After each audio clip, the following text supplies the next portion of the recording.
저와는요.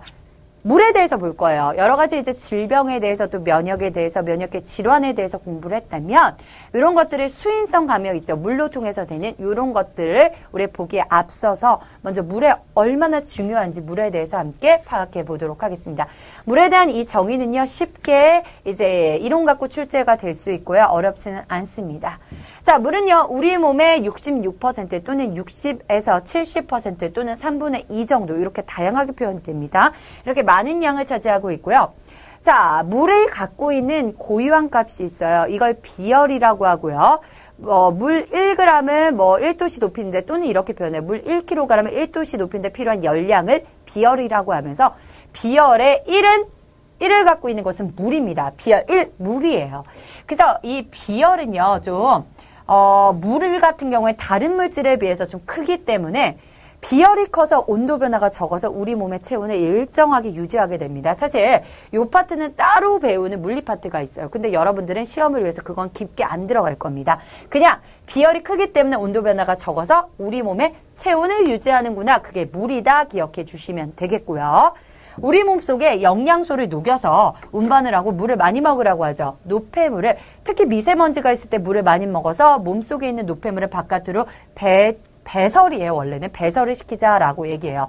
그러나 일단은 노폐물을, 오줌은 배설이고 몸속에 있는 노폐물을 바깥으로 배출시킨다라고 표현을 하죠.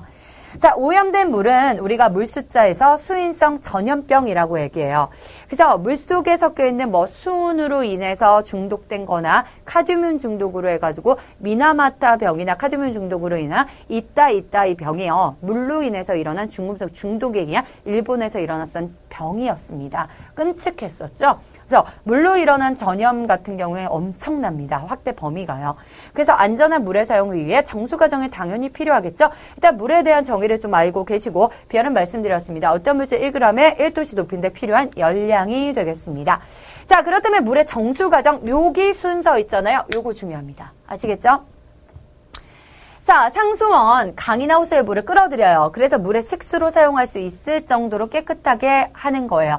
해수가 많은데도 짠 물이기 때문에 걔는 안 되고요. 담수 있죠. 짜지 않은 이런 강과 호수의 물을 끌어당깁니다. 그걸 바로 우리가 사용할 수는 없고요. 이러한 과정을 거치는데요. 첫 번째 가볼게요. 취수장입니다. 강호수의 물을 취수하죠. 퍼 올렸습니다. 쉽죠? 자, 특징 갑니다. 그리고 나서 진짜 많은 물질들이 있지만 일단 첫 번째 없앨 것은 큰 이물질이에요. 그래서 큰 이물질을 밑으로 가라앉히죠. 침식시키죠. 그래서 침사지라고 얘기합니다. 자, 그리고 나서도요, 우리가 그 속에 들어있는 세균이나 여러 가지 물질들을 좀 죽여야겠습니다. 그럼 나중에 이제 염소를 투입하기 전에 일단 화학약품을 통해서 응집을 먼저 시키도록 할게요. 그래서 약품 투입실이 있어요. 그래서 화학약품으로 응집을 하고, 그 다음에 이 약품을 넣는데 섞여야 될 거 아니에요. 물과. 그래서 혼화지가 있습니다. 약품과 물을 섞어주고 그 다음에 응집을 시키기 위해서 약품을 넣었으니까 섞었으면 혼화지에서 자, 응집된 것들에 아까는 큰 거를 제거했고 이번엔 작은 걸 가야 되잖아요. 작은 물질이 엉겨 있어요. 또다시 침전을 시켜서 이 엉근 물질을 가라앉힌 상태에서 여과지를 통해서 얘를 제거를 하는 거예요. 분리를 하는 거죠. 그래서 물속에 미세한 입자를 걸러냅니다. 요거 읽으시면 이해가 가실 거예요. 그 다음에 아직까지는 큰 거랑 작은 걸 음식시켜서 제거를 했지만 아직까지는 세균 같은 것들은 제거되지 않았습니다. 아까 전에 제가 말씀드렸잖아요. 그래서 이런 세균이라든가 이런 걸 제거하기 위해서는 염소를 투입해가지고 제거를 해줘야 돼요. Cl2. 그래서 이 염소를 집어넣고 다음 중 물속의 세균을 제거하기 위해서 물의 정수 과정에 어디에 해당되는가? 염소 투입실. 요거를 골라낼 수 있으셔야 돼요. 자, 그 다음에 정수를 해서 우리가 깨끗한 물을 저장을 해가지고 우리에게 공급이 되는 겁니다. 자, 문제 유형은요, 여기에 각각 화학약품, 약품 투입실, 약품으로 작은 물질을 엉긴다, 응집실, 약품과 물을 섞는다, 혼화지, 이런 것들을 고르는 것뿐만 아니라 순서대로 이 과정을 나열하는 것도 출제가 될 수 있기 때문에 전체적으로 좀 잡아주시면 됩니다. 자, 따라서 제가 좀 유치하지만 팁을 좀 웃겨가지고 하는데요. 한 글자씩 좀 짜볼까요?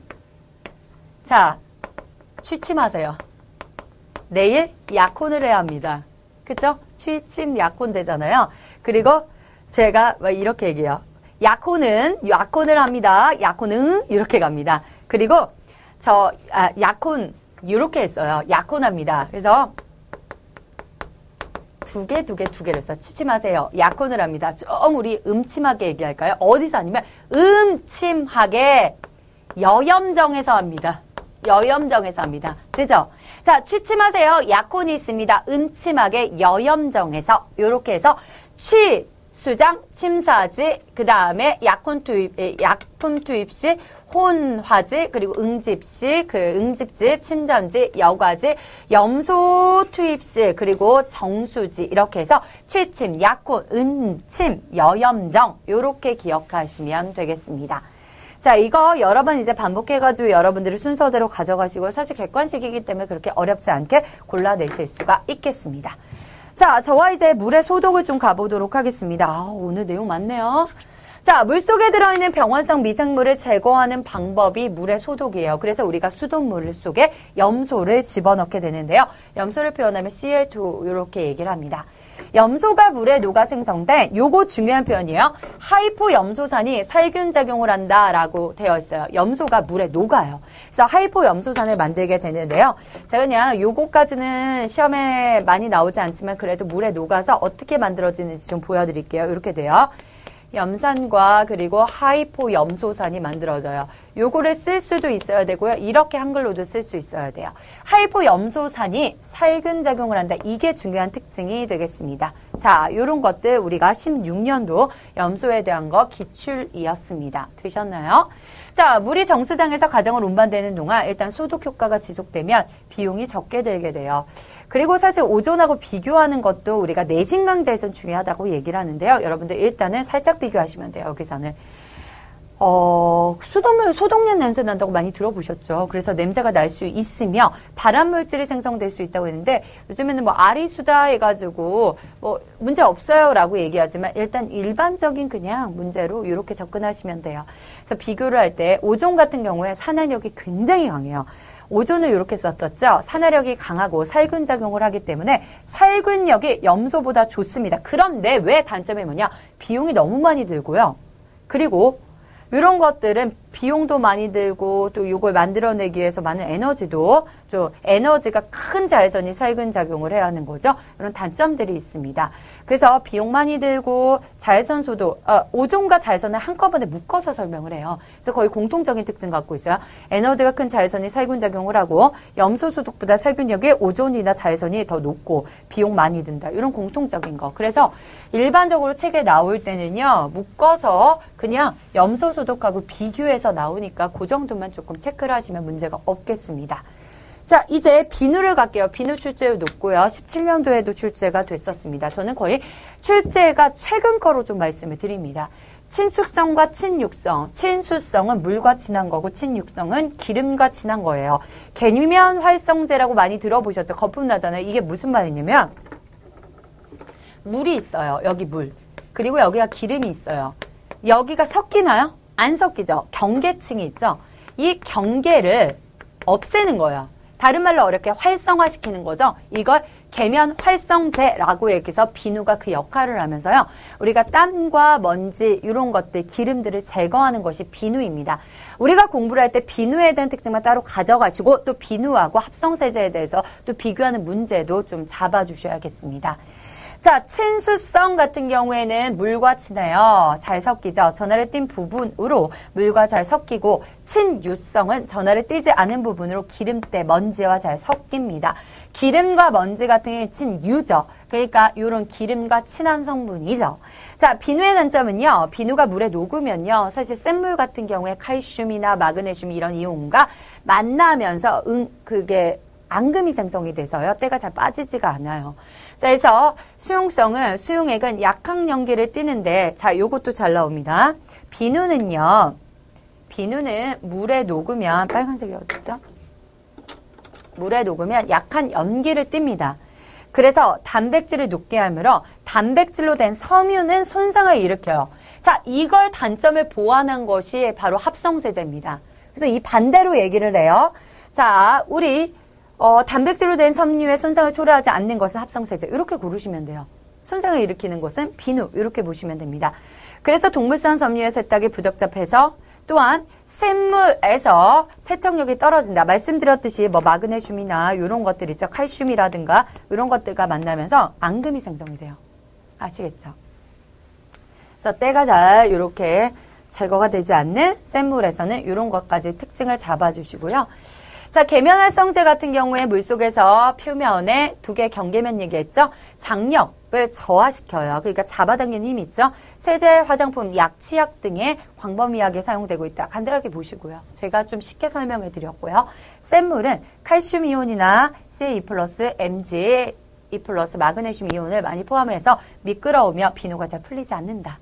이렇게 보시면 돼요. 지하수가 대표적으로 그렇죠. 자, 합성세제를 좀 보시면요. 비누의 단점을 개선을 했어요. 그런 계면활성제로 수용액은 중성입니다. 중성이기 때문에 동물 섬유의 세탁이 가능하고요. 자, 샘물같이 이런 칼슘 이온과 마그네슘과 앙금을 생성하지 않아 세척력이 좋습니다. 단점을 보완했죠. 합성세제의 단점은요. 그런데 잘 분해되지 않아서 물과 흘러가면서 환경 오염을 일으킬 수 있습니다. 우리만 생각하면 얘를 쓰고 싶은데 크게 넓게 봤을 때는 환경 오염을 줄여주는 것이 우리 후손에게도 당연히 해야 할 일이고요. 우리가 살아가는데 당연히 필요합니다. 이런 특징까지 좀 잡아주시면 되겠습니다. 저는 지금부터 개념 확인 OX 문제 풀어보도록 하겠습니다. 여러분들 OX 문제가 몇 번까지 있죠? 8번까지 있습니다. 지금 문제 풀고 오세요.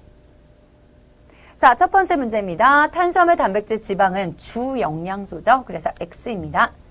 자, X. 무엇은 에너지원이며 몸의 구성성분으로 사용되는 영양소이다. 에너지원은요, 우리가 3대 영양소, 탄단지에 해당이 됩니다. 그래서 주 영양소, 이렇게 써주시면 되겠고요.